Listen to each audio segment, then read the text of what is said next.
Now, I will add a few things to the story. This guy, Amun-Ullah, he came to power in this way, but you know, that's life. And as soon as he was in power, he did the thing that he had always planned to do. He launched a very extreme, very rapid, very vigorous, very determined effort to transform Afghanistan as quickly as possible into this vision of his mentor and father-in-law, a modern, westernized nation state. And for a while, he had a lot of capital with which to do it, because he was the guy who declared the independence of Afghanistan from the British, and he made it stick. Now, in the previous years, you know, the British had come in 1839, 1840. They took out the king that was there, they put in a king of their own, and then they tried to make things work, and nothing worked. The king they put in couldn't handle the country, everything fell apart. Finally, the British had to run off whimpering.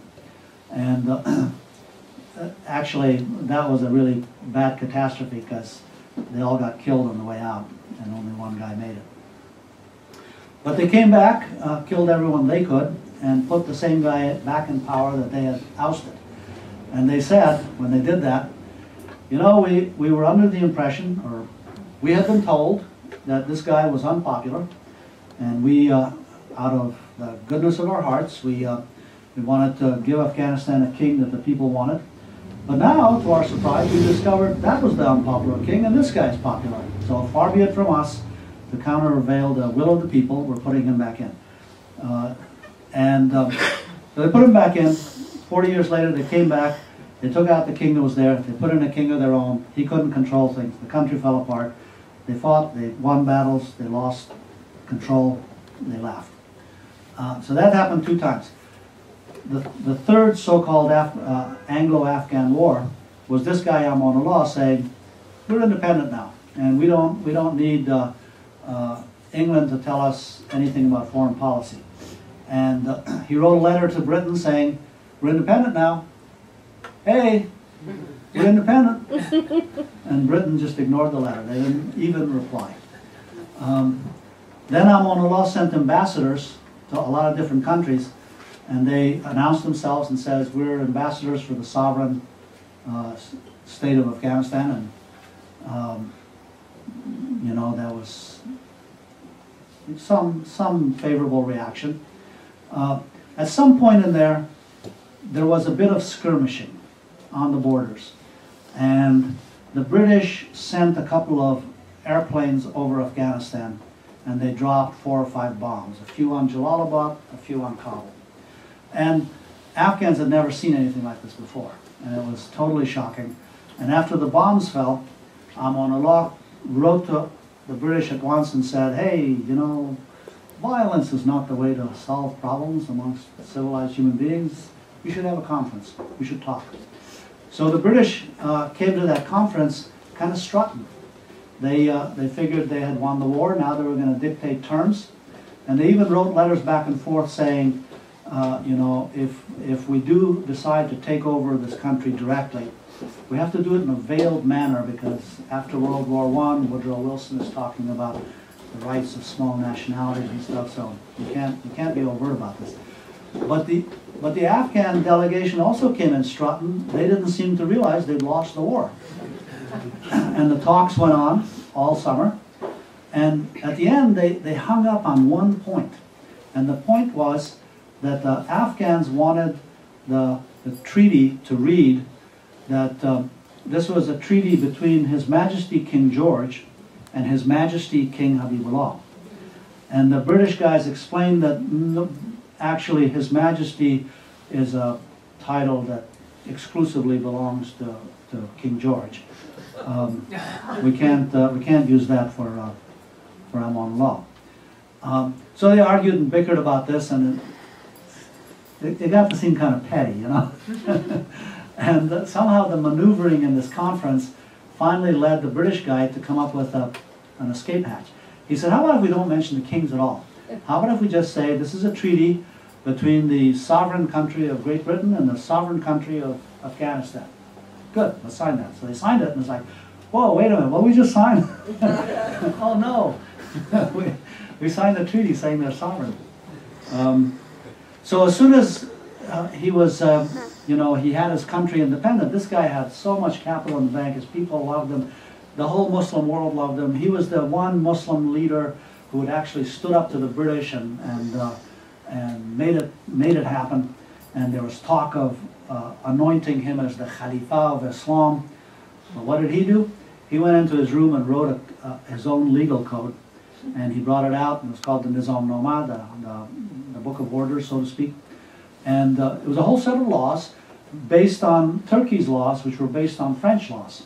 And, you know, traditional Afghans said, wait a minute, we have a set of laws. It's called the Sharia, it's the legislation of Islam. How does this fit with that?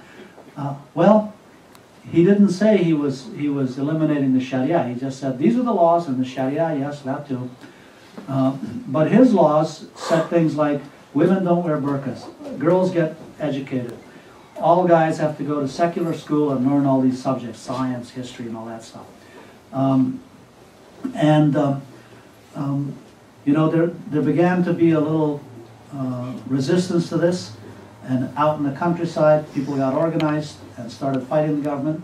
And Britain pumped some money into that, you know, and those people that were fighting that government were largely based outside of Afghanistan, in India, but in the part of India that's now called Pakistan.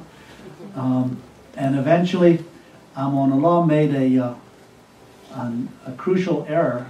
He and his wife went to Europe, and they went on this big, well-publicized, dramatic tour. And everywhere they went in Europe, they were celebrated, they were dined and wined, and his queen did not wear a veil or anything over her face. And the photographers took pictures of this, they sent it back to Afghanistan. People in Afghanistan, out in the countryside, in the hills, the old guys with beards, the clerics, they said, whoa, look at this, what Amanullah is doing.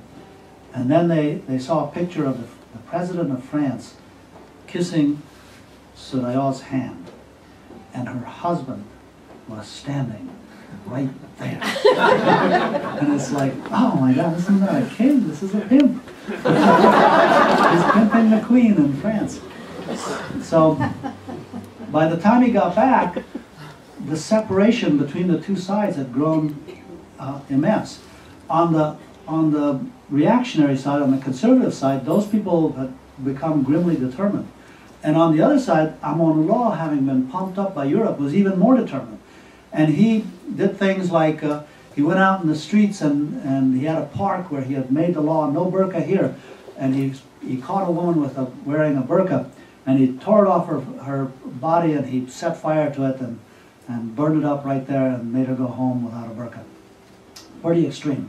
He gave a speech, he said no woman should tolerate her husband marrying a second wife. And if any woman's husband does that, I hope she shoots him, and I will supply the weapon.